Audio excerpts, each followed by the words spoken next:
ജനാധിപത്യത്തെ ജനാധിപത്യമാക്കുന്നത് പ്രതിപക്ഷമാണ് ഭരണപക്ഷത്തിൻ്റെ തെറ്റുകൾ കണ്ടുപിടിക്കുന്നത്, വീഴ്ചകൾ കണ്ടുപിടിക്കുന്നത്, ജനങ്ങൾക്ക് വേണ്ടി സംസാരിക്കുന്നതൊക്കെ തന്നെ.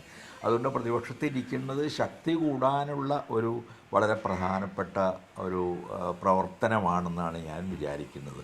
അത് ഏത് പാർട്ടിയായാലും തുടർച്ചയായിട്ടുള്ള ഭരണത്തിൻ്റെ ഏറ്റവും വലിയ കുഴപ്പം അത് കൂടുതൽ അഴിമതിയിലേക്ക് നയിക്കാം, അധികാര കേന്ദ്രീകരണത്തിലേക്ക് നയിച്ചേക്കാം, ഞങ്ങൾ അജയ്യരാണെന്നുള്ള തോന്നലിലേക്ക് നയിച്ചേക്കാം. അത് പാർട്ടികൾക്കുണ്ടാകേണ്ട വിനയം, ജനങ്ങൾക്ക് മുമ്പിലുള്ള വിനയത്തെക്കുറിച്ചാണ് ഞാൻ പറയുന്നത്. അത് ഇല്ലാതാക്കുന്നതിന് കാരണമാകാനുള്ള ഇടയുണ്ട്.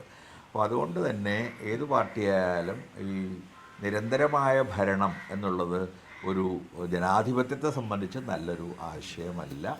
ഞാൻ പറഞ്ഞത് ബംഗാളിലെ അനുഭവം കൂടി മനസ്സിൽ വെച്ചിട്ടാണ്. എങ്ങനെയാണ് പലപ്പോഴും പാർട്ടി പോലും ആഗ്രഹിക്കാത്ത ആളുകളും പ്രവർത്തകരുമൊക്കെ അതിലേക്ക് കടന്നു വരുന്നത്.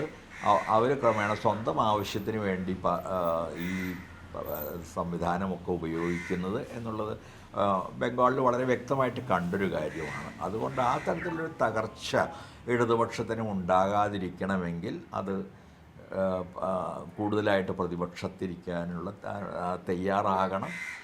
പ്രതിപക്ഷത്തിരുന്നുകൊണ്ടുള്ള സജീവമായ പ്രവർത്തനം നടത്താം. പോയി എന്ന് ഞാൻ പറയുന്നില്ല, ഞാൻ പറയുന്നത് പോകാനുള്ള സാധ്യത വളരെ കൂടുതലാണ്. ഇനി വീണ്ടും ഒരു ഭരണം കൂടി വന്നാൽ അവസരവാദികളായ ധാരാളം ആളുകൾ ഇടതുപക്ഷത്ത് ചേരുകയും സ്വന്തം കാര്യങ്ങൾ സ്വാധിക്കുന്നതിന് വേണ്ടി പാർട്ടിയെ ഉപയോഗിക്കുന്ന ആളുകളുടെ എണ്ണം വർദ്ധിക്കുകയും ചെയ്യാനിടയുണ്ട്.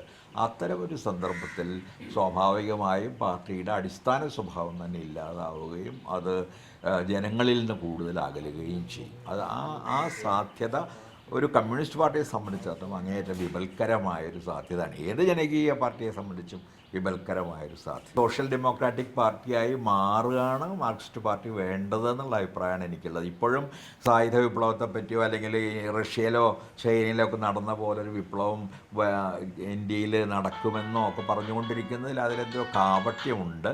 രണ്ട് തരത്തിലുള്ള അപകടങ്ങൾ അതിലുണ്ട്. ഒന്ന്, ആ വിപ്ലവങ്ങളെല്ലാം എങ്ങോട്ട് നയിച്ചു എന്ന് നമുക്കറിയാം. സോവിയറ്റ് യൂണിയൻ തകർന്നു പോയതിനെപ്പറ്റി നമുക്കറിയാം. അവിടെ സ്റ്റാലിനിസം ഉണ്ടായി, അതിനെ തുടർന്ന് ഏകാധിപത്യവും ഭീതിയും ഉണ്ടായി, അതിനെ തുടർന്ന് ഭാഷകളുടെയും പ്രാദേശിക സംസ്കാരങ്ങളുടെയും അടിച്ചമർത്തലുണ്ടായി. അങ്ങനെ സോവിയറ്റ് യൂണിയൻ സ്വാഭാവികം എന്ന പോലെ തകർന്നു. ചൈനയാണെങ്കിൽ ഒരു ബദൽ സാമ്രാജ്യ ശക്തിയായി ഉയർന്നു വരികയും ചെയ്യുന്നു.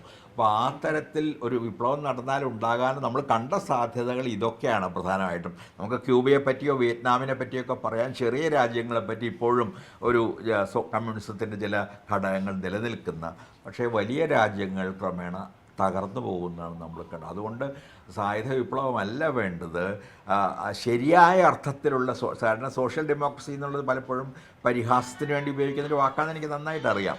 കാരണം കമ്മ്യൂണിസത്തിൽ നിന്ന് അകലുന്നു എന്നുള്ളത്. നേരെ മറിച്ച് സോഷ്യലിസം ലക്ഷ്യമാക്കിക്കൊണ്ടുള്ളൊരു ഡെമോക്രസിയിൽ തന്നെയാണ് എല്ലാ ഇന്ത്യൻ ജനാധിപത്യ പാർട്ടികളും വിശ്വസിക്കേണ്ടതെന്നുള്ള ഒരഭിപ്രായമാണ് എനിക്കുള്ളത്. അതുകൊണ്ട് സോഷ്യൽ ഡെമോക്രാറ്റിക് ആവുന്നതിൽ എന്തെങ്കിലും അപജയമുണ്ടെന്ന് എനിക്ക് തോന്നുന്നില്ല. ഏറ്റവും പുതിയ വാർത്തകളും വിശേഷങ്ങളും വിരൽത്തുമ്പിലറിയാൻ സീ മലയാളം ന്യൂസ് എല്ലാ ഡിജിറ്റൽ പ്ലാറ്റ്ഫോമുകളിലും ലഭ്യം.